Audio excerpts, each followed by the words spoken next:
Bonjour, je suis Cédric du dépannage informatique. Chaque semaine, un nouveau tutoriel. Et cette semaine, je vais vous montrer comment graver des fichiers. Alors, graver des fichiers, pourquoi faire? Pour sauvegarder par exemple vos documents, vos images, votre musique ou encore vos vidéos sur CD ou DVD. Voilà, nous allons le faire très simplement avec un logiciel gratuit qui est en français, qui s'appelle CD Burner XP. Et je vais vous montrer comment le télécharger, comment l'installer et comment l'utiliser. Voilà.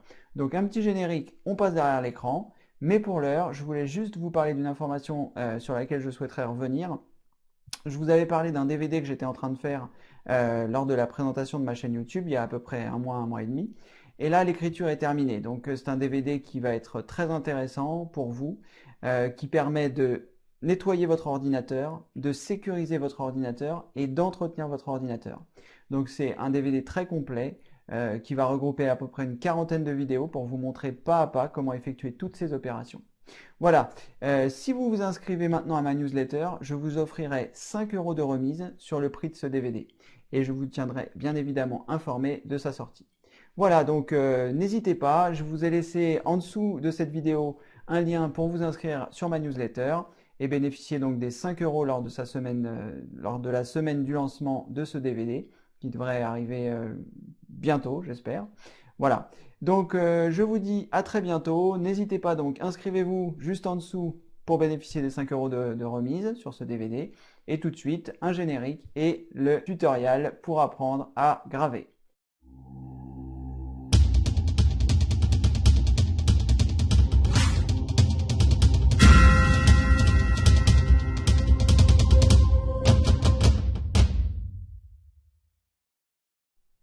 Alors, la première étape que nous allons faire, nous allons lancer notre navigateur. Voilà. Ensuite, vous lancez la page de Google et nous allons rechercher CD Burner XP. Voilà. Vous appuyez sur Entrée pour valider votre recherche. Le premier lien qui est ici, Clubic télécharger CD Burner XP, c'est ce qui nous intéresse. Donc s'il apparaît pas en premier, regardez bien que Clubic soit dans l'adresse qui se trouve ici. Ensuite, vous cliquez sur télécharger CD Burner XP gratuit. Voilà, vous arrivez sur la page de téléchargement. Alors ne cliquez pas forcément tout de suite sur le bouton qui se trouve télécharger ici. Nous allons descendre. Nous apercevons qu'il y a 4 versions de CD Burner XP. Alors celui qui va nous intéresser, ce sont les deux premiers. Soit pour 32 bits, Windows 32 bits, soit pour Windows 64 bits. Alors comment savoir quel type de système vous possédez? Très simplement, vous cliquez sur le menu démarrer. Vous faites un clic droit sur ordinateur, vous choisissez propriétés. Et ici, dans type du système, vous avez système d'exploitation 64 bits. Tout simplement. Donc maintenant que vous savez si vous avez un 32 ou un 64, vous allez pouvoir choisir la version qui vous convient. Donc les deux premiers, ce sont des versions installables, c'est-à-dire qu'elles vont s'installer dans le dossier programme de votre ordinateur. Et les deux versions suivantes, ce sont des versions portables, c'est-à-dire des versions qui ne s'installeront pas sur l'ordinateur. Le fait qu'une application soit portable, ça ne veut pas dire qu'elle est dédiée pour les portables, mais ça veut dire uniquement qu'elle ne s'installera pas sur votre ordinateur. Donc nous allons choisir la version portable car c'est quelque chose que nous allons utiliser souvent. Donc si vous avez une version 32 bits de votre système, vous sélectionnez ici télécharger la version gratuite. Si vous avez une version 64 bits, vous cliquez ici sur le deuxième bouton télécharger. Donc je clique sur télécharger. Ensuite, je lance le téléchargement. Voilà. Donc j'ai une petite fenêtre en bas qui apparaît. C'est parce que je suis sur Internet Explorer. Si vous êtes sur Firefox, ce sera plus une fenêtre qui arrive au milieu de votre ordinateur. Vous choisissez l'endroit où vous souhaitez l'enregistrer. Donc je clique sur le petit triangle. Je vais sur enregistrer sous. Je vais choisir le bureau et je vais cliquer sur enregistrer pour télécharger l'installeur du logiciel. Donc une fois que le téléchargement est terminé, je peux fermer mon navigateur et je retrouve ici mon fichier qui va me permettre d'installer le logiciel CD Burner XP. Donc je clique deux fois dessus, il me demande si je veux bien l'ouvrir, je choisis exécuter. Il me demande si je suis sûr de vouloir l'exécuter, je mets oui. Voilà. Et là, l'installation va démarrer. Première fenêtre, vous cliquez sur suivant. Ensuite, dans la deuxième fenêtre, l'accord de licence, vous cliquez je comprends et j'accepte les termes du contrat de licence. Vous cliquez sur suivant. Ça, c'est l'emplacement du dossier dans lequel il va le ranger. Donc on va le laisser par défaut. Sinon, vous pouvez modifier en cliquant sur Parcourir. Je clique sur Suivant. Je vais décocher toutes les langues et choisir uniquement la langue qui m'intéresse, c'est-à-dire le français. Je clique sur Suivant. Ensuite, ici, en fonction du nombre de personnes qui utilisent cet ordinateur, et si vous avez plusieurs sessions, vous allez laisser cette case cochée. Si vous êtes le seul à utiliser cet ordinateur, ou même si vous êtes plusieurs mais qu'il n'y a qu'une seule session, vous pouvez cliquer ici pour l'utilisateur actuel. Ensuite, ici, vous allez associer les fichiers ISO et cliquer sur Suivant. Alors, attention, lorsque vous arrivez sur cette fenêtre, télécharger et utiliser AOL Toolbar gratuitement, cliquez sur Je ne veux pas installer AOL Toolbar. Il est inutile d'encombrer notre ordinateur avec des toolbars qui ne nous servent à rien. Donc, vous cliquez ici Je ne veux pas installer AOL Toolbar et vous cliquez sur Installer, ce qui va avoir pour effet d'installer le logiciel et non la toolbar. Voilà, un petit peu de temps avant que ça s'installe. Nous n'allons pas choisir de l'exécuter tout de suite, donc vous décochez la case et vous cliquez sur Terminer. Donc ici, vous avez l'icône pour installer le logiciel, donc nous n'en avons plus besoin. Voilà. Et ici, vous avez l'icône pour lancer le logiciel. C'est ce que nous allons faire tout de suite. Donc vous cliquez 2 fois sur cette icône et vous arrivez sur la fenêtre de sélection des options du logiciel. Donc, ce que nous allons faire avant toute chose, c'est que nous allons effectuer un clic droit ici sur ce petit icône qui se trouve en bas et nous allons choisir épingler ce programme dans la barre des tâches. Voilà. Donc vous pouvez maintenant fermer le logiciel et vous pourrez le relancer très simplement en cliquant sur l'icône qui se trouve dans la barre des tâches. Je vais en profiter pour jeter cette icône qui ne nous servira plus à rien vu que maintenant il est dans la barre des tâches. Et nous allons relancer le logiciel. Donc vous cliquez ici très simplement sur ce petit icône et vous arrivez dans le choix des options du logiciel. Donc vous avez la possibilité de créer un disque de données, par exemple si vous souhaitez sauvegarder des vidéos, des photos, des documents, ce genre de choses. Ici, l'option juste en dessous, vous avez la possibilité de créer donc un disque vidéo que vous pourrez lire sur un lecteur DVD de salon. Ici, vous avez la possibilité de créer un disque audio que vous pourrez lire donc sur une chaîne stéréo, sur votre autoradio dans votre voiture. Graver une ISO, si vous avez une image ISO sur votre ordinateur, vous pourrez donc la déployer sur un CD ou sur un DVD. Copier un disque, si vous avez un disque que vous souhaitez copier. Et enfin, effacer un disque, si vous avez besoin d'effacer un CD ou un DVD réinscriptible. Donc nous allons utiliser les options dans l'ordre et je vais vous montrer comment ça fonctionne. Alors, le disque de données. Donc vous cliquez sur disque de données, vous choisissez OK. La fenêtre apparaît, la fenêtre de l'interface qui va nous permettre de sélectionner les données que nous souhaitons graver.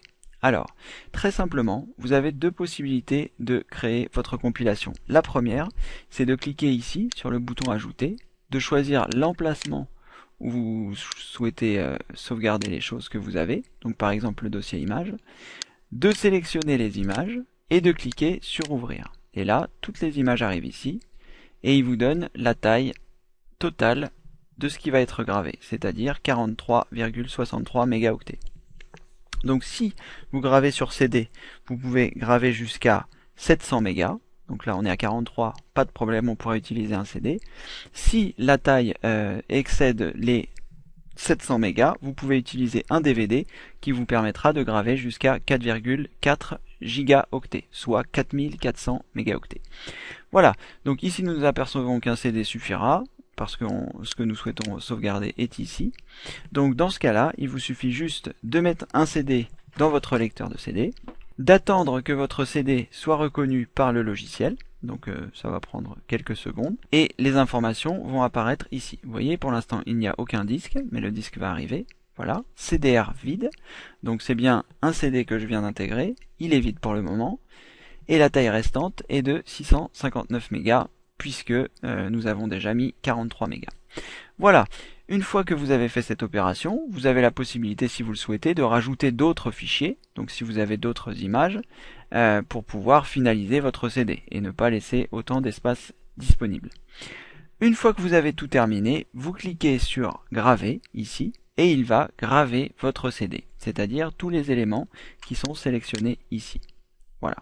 Donc ça, c'était la première méthode. Vous cliquez sur le bouton ajouter. Voilà. Mais vous avez également la possibilité, comme ils le disent, de glisser et déposer les fichiers que vous souhaitez graver. Donc par exemple, je vais me rendre donc dans mon dossier utilisateur, dans mes images, c'est ici, et je vais avoir la possibilité donc de sélectionner mes images et de les glisser, déposer ici. Voilà, sans avoir eu à appuyer sur le bouton ajouter, très simplement. Voilà, de la même manière, une fois que vous avez sélectionné vos photos, vous cliquez ici sur ce bouton qui est ici gravé et tout va se faire automatiquement. Voilà, alors là nous allons quitter le logiciel. Il n'est pas nécessaire de sauvegarder, très bien. Et nous allons voir donc l'option suivante qui est disque audio. Alors je vais passer l'option DVD vidéo parce que c'est pas vraiment utilisé et honnêtement je sais pas comment ça se passe. Donc on peut quand même regarder. Voilà, il nous demande de sélectionner l'endroit où se trouve le dossier vidéo TS qui contient normalement donc les vidéos de votre DVD vidéo. Donc ça c'est une procédure que nous n'allons pas couvrir ici. Mais sachez que c'est tout de même possible si vous avez envie de créer des DVD vidéo, que vous avez trouvé la procédure sur internet par exemple, et que vous avez rassemblé l'ensemble des éléments pour créer un DVD vidéo, vous avez la possibilité de le faire avec ce logiciel. Voilà. Donc nous allons directement passer à l'option suivante qui est disque audio. Voilà, vous permet de créer des disques audio avec ou semblant entre les pistes. Donc vous choisissez cette option, vous cliquez sur OK. Donc pareil, les options arrivent ici. C'est un petit peu différent de tout à l'heure. Alors, glisser et déposer les fichiers ou utiliser le bouton ajouter. Alors, ce qui va être intéressant ici, c'est que nous allons aller récupérer des morceaux qui sont en MP3, qui sont normalement dans mon dossier musique. Voilà, le Buena Vista Social Club, pardon. Donc je clique deux fois dessus pour ouvrir le dossier. Et les morceaux ici sont en WMA. C'est-à-dire qu'ils ont été créés avec Windows Media Player. Voilà. Donc très simplement, nous avons la possibilité, donc comme nous avons fait tout à l'heure pour les photos, de le sélectionner et de le glisser ici dans la barre. Et lui, donc, il va nous dire que le CD donc fait au total 60 minutes. Donc ça va. Nous rentrons dans les capacités d'un CD. Tout à fait, CD audio. Et ce qu'il va faire, c'est qu'il va convertir le WMA en Wave et pour pouvoir créer un CD qui sera audible sur une chaîne stéréo, sur un lecteur CD ou sur le poste de votre voiture. Voilà. Et ensuite, donc vous cliquez ici sur graver. Et ici, vous allez avoir des options. Alors, ce que je vous conseille pour graver un CD audio, c'est de le mettre à la vitesse minimale pour qu'il soit le plus compatible avec les chaînes de salon. De la même manière, si vous avez des chaînes de salon qui sont un petit peu anciennes, préférez les CD qui font 650 mégas et non pas 700 mégas, parce que certaines lentilles optiques ne sont pas capables d'aller au-delà des 650 mégas. Donc pour augmenter la compatibilité des CD audio, il vaut mieux utiliser des CD de 650 mégas. Ensuite, vous choisissez donc la vitesse la plus lente et vous avez la possibilité ici de choisir les pauses qui se trouvent entre chaque morceau. Donc soit vous mettez 0 et tous les morceaux s'enchaînent, soit vous rajoutez une petite pause de 2 secondes ou de la taille que vous souhaitez. Une fois que vous avez terminé de faire tout ça, vous pouvez choisir démarrer la gravure et le CD va se graver tout seul. Une fois qu'il sera terminé, vous aurez la possibilité de l'écouter sur votre chaîne stéréo. Voilà, donc ça c'était pour l'option numéro 2 pour faire des compilations audio. Mais sachez que là je l'ai fait avec un seul album, mais vous pouvez très bien prendre un morceau de l'un, un morceau de l'autre, et vous faire vos propres compilations sur CD. Voilà, donc ça c'était pour l'option audio. Donc je ne vais pas sauvegarder. Je vais relancer le logiciel. Nous allons sélectionner graver une image ISO, c'est un petit peu particulier, donc nous allons également zapper cette option.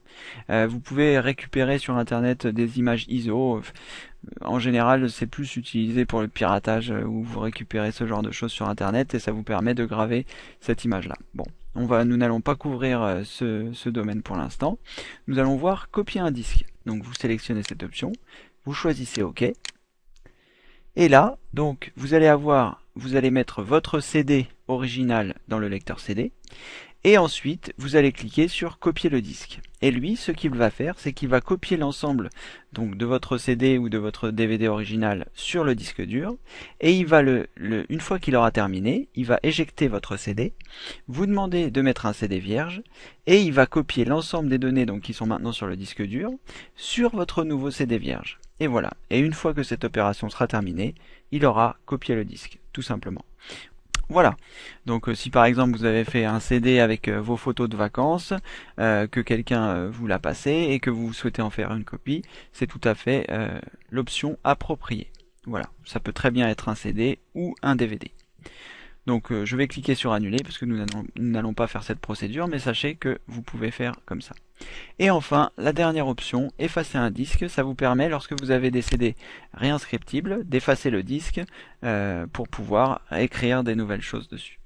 Voilà, donc vous voyez, c'est très simple de graver un CD, donc vous allez pouvoir graver donc vos photos de vacances, vous faire des compilations audio et ce genre de choses.